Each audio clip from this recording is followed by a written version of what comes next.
Bonjour à tous, aujourd'hui exercice sur les probabilités conditionnelles à destination des premières spécialités maths avec un exercice très classique, on va dire même très simple. Ici, une urne contient 2 boules rouges et 3 boules bleues. Je vous ai fait un petit dessin, on choisit au hasard et sans remise, ça c'est important, 2 boules de cette urne et on note leur couleur. D'accord ? Ça veut dire qu'on va les prendre une première, on ne la remet pas, on en prend une deuxième. Donc c'est un tirage successif sans remise de 2 boules dans cette urne, représenter la situation par un arbre pondéré, et ensuite calculer la probabilité que la deuxième boule tirée soit bleue. On va d'abord donc prendre la première boule. Alors, les lettres ici vont être très simples, on a des rouges et des bleus, je vais mettre rouge 1, pour une rouge au premier tirage, et ensuite bleu 1.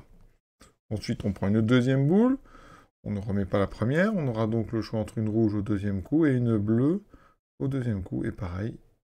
Ici, on a donc un arbre très classique avec 4 chemins au total.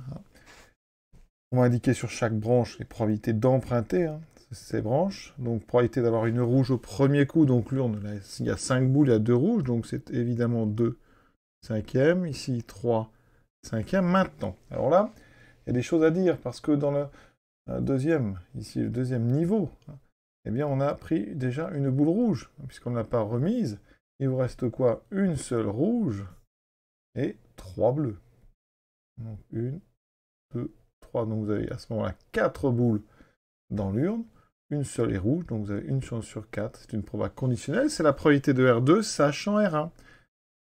D'accord? Dans l'autre situation, si on a pris une boule donc bleue au premier coup, eh bien votre urne elle va être ici composée de 2 rouges.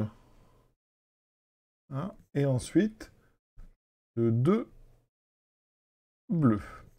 Donc là, les probabilités sont simples. On a une chance sur 2, donc probabilité 1 sur 2, 1 sur 2. D'accord? Ça, c'est donc la représentation de la situation par un arbre pondéré.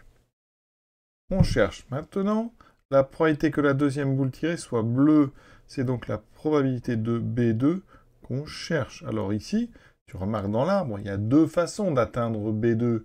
Par le chemin passant par R1 puis B2 ou par le chemin passant par B1 puis B2. On a donc ici une règle simple des arbres pour calculer la probabilité d'un événement. Ici B2, on ajoute les probabilités des chemins qui mènent à cet événement, autrement appelé la formule des probabilités totales. On a donc B2 qu'on va découper en deux et donc les probabilités vont s'ajouter. On a donc R1 inter B2 plus P2 B1 inter B2.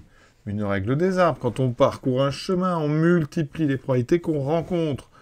Donc ça veut dire que si notre R1 inter B2, je vais donc parcourir le chemin donc P2 R1, voilà, multiplié par le chemin qui va de R1 à B2, c'est-à-dire B2 sachant R1, la probabilité c'est 3 quarts, plus la probabilité du chemin B1 inter B2, donc c'est celui du bas.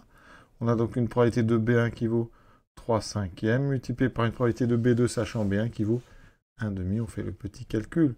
Ici, on peut simplifier par 2. Ça fait 3 dixièmes, plus 3 dixièmes, ce qui me donne 6 dixièmes. On divise par 2, 3 cinquièmes. L'exercice est déjà terminé. Donc, vous voyez, on apprend à bien gérer les arbres. On apprend à utiliser la formule des probabilités totales. Et on a terminé. À bientôt.